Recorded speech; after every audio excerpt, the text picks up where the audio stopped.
Bien, ahora vamos a hablar de representaciones de las moléculas en química orgánica. Y cuando nos referimos a representaciones de las moléculas de química orgánica, nos estamos refiriendo a una manera de poner o de escribir mucho más sencillo estas moléculas carbonadas o estos hidrocarburos. Entonces, a grandes rasgos, decimos que tenemos dos tipos de fórmulas. Puede ser fórmula condensada o molecular o bien fórmulas estructurales. Y que esas fórmulas estructurales se van a subdividir en desarrollada, semidesarrollada y esqueletal. Pero de manera general únicamente vamos a considerar como que si fuesen cuatro fórmulas, es decir, fórmula condensada, fórmula desarrollada, fórmula semidesarrollada o fórmula esqueletal. Vayamos pues a ver el ejemplo. Sería fórmulas estructurales. Aquí tenemos entonces la representación de un hidrocarburo. Esta representación es la que yo conozco como una fórmula desarrollada. ¿Por qué se le conoce como fórmula desarrollada? Porque prácticamente está desarrollado o son visibles todos sus enlaces del carbono. Recordemos que el carbono es tetravalente, es decir, tiene cuatro enlaces y yo puedo ver ahí sus cuatro enlaces con los guioncitos. Recordemos que ahí están los electrones y es el enlace químico. Y puedo ver todos los hidrógenos que están enlazados con el átomo de carbono.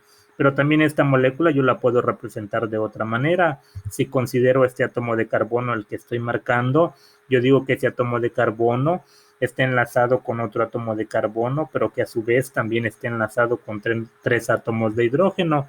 Entonces yo puedo colocar el átomo de carbono y ahora voy a simplificar los hidrógenos. Y ahora yo digo que hay tres hidrógenos. Si notan cómo estoy escribiendo los tres átomos de hidrógeno, el número es mucho más pequeñito.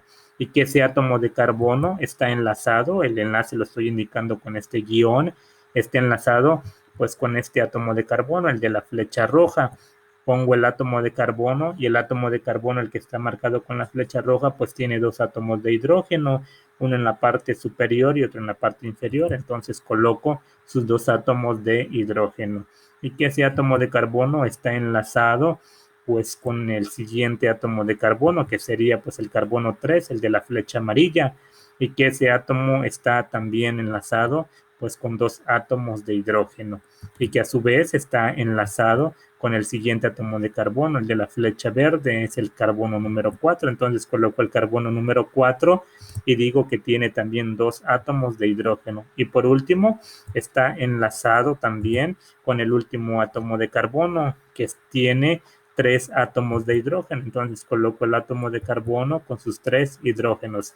Entonces lo que yo hice fue prácticamente hacer más abstracta o simplificar la molécula. Entonces, esta fórmula es que yo le conozco como fórmula semi-desarrollada. Si notan, lo que yo hice fue simplificar los hidrógenos, aunque estoy indicando con los guiones los enlaces entre carbono y carbono. También existe la fórmula esqueletal y pues en la fórmula esqueletal es únicamente poner un esqueleto de los átomos de carbono que están aquí presentes. Entonces, para la fórmula esqueletal, yo voy a considerar los átomos de carbono. Entonces, si yo noto, hay 5 átomos de carbono. Entonces, de manera de zigzag, ponemos un esqueleto, el esqueleto está allí. Entonces, yo sé que hay 5 átomos de carbono. ¿Cómo sé? Porque imaginariamente sé que allí hay un átomo de carbono. Es el carbono número 2, el carbono número 3, el carbono número 4 y el carbono número 5.